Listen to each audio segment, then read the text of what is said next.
கற்றது உலகளவாகவும் கல்லாதது கைமண்ணளவாகவும் இருக்கட்டும்.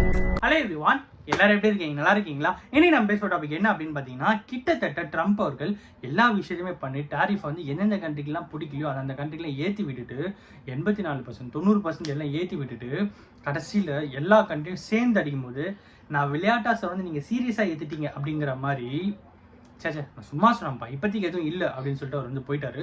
என்ன நடந்தது அப்படிங்கிற எல்லா விஷயங்களும் தான் இந்த வீடியோ நம்ம வந்து பார்க்க போகிறோம். சில நாட்களுக்கு முன்னாடி ட்ரம்போட டாரிஃப் பற்றி நம்ம வந்து பேசியிருந்தோம். அப்புறம் என்ன ஆயிடுச்சு அப்படின்னு பார்த்தீங்கன்னா, சைனாக்கும் யூஎஸ்க்கும் பயங்கரமான ஒரு கிளாஷ்.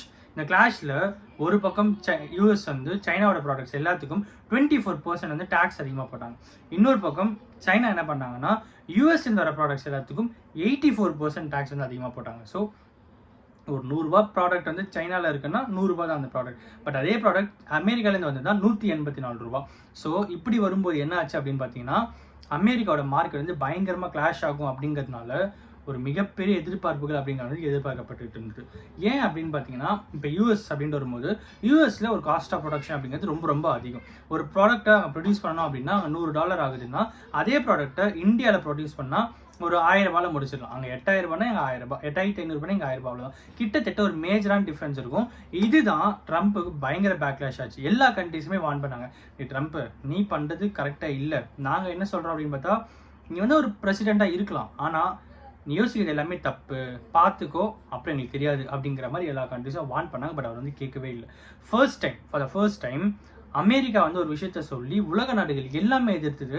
அதன் விளைவாக என்ன ஆச்சுன்னு பார்த்தீங்கன்னா, ட்ரம்ப் அவர்களே பேக் சீட் போயிட்டு இல்லை நான் சும்மா சொன்னேன், டேரிஃப்லாம் ஏற்றலை அப்படின்ற மாதிரி சொல்லியிருக்காரு.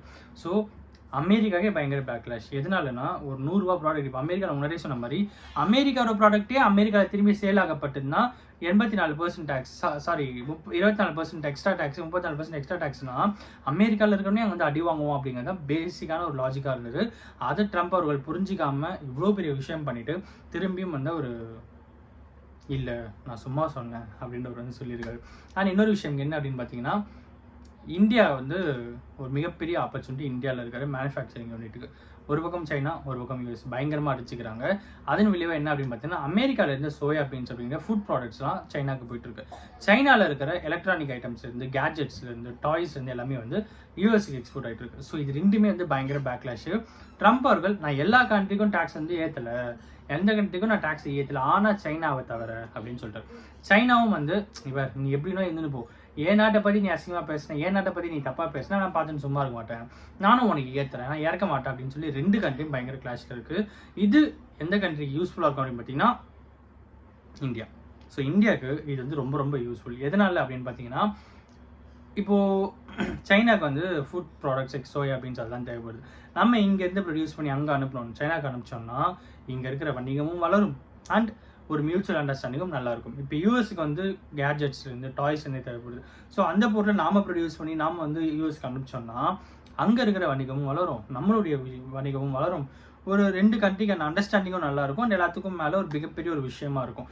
ஸோ இதுதான் இங்கே இருக்கிற ஒரு பயங்கரமான ஒரு விஷயம். அண்ட் எல்லாத்துக்கும் மேலே யூஎஸும் சைனாவும் பயங்கரமாக கிளாஷ் ஆகிட்டு இருக்கிற இந்த பர்டிகுலர் டைம் இந்தியாவுக்கு ரொம்பவே யூஸ்ஃபுல்லான ஒரு நேரம் அப்படிங்கிறது தான் இந்த வீடியோ நான் உங்ககிட்ட சொல்லணும் அப்படின்னு நினச்சேன். நீங்கள் ஏதாவது ப்ரொடக்ஷன் கம்பெனி யூஸ் பண்ணிட்டு இருக்கீங்க அப்படிங்கிறனால, மேனுஃபேக்சரிங் கம்பெனி நீங்கள் வச்சுருக்கீங்க அப்படிங்கிறனால, கேட்ஜெட்ஸ்லேருந்து அப்புறம் வந்து டாய்ஸ்லேருந்து இதெல்லாம் நீங்கள் ப்ரொடியூஸ் பண்ணிங்கன்னா யூஎஸ்க்கு ட்ரெயின் பண்ணிங்கன்னா எல்லாமே டாலர்ஸில் சம்பாதிக்கிறது பயங்கரமாக இருக்கும்.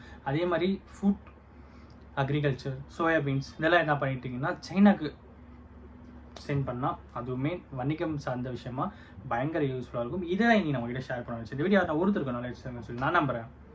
Thanks so much.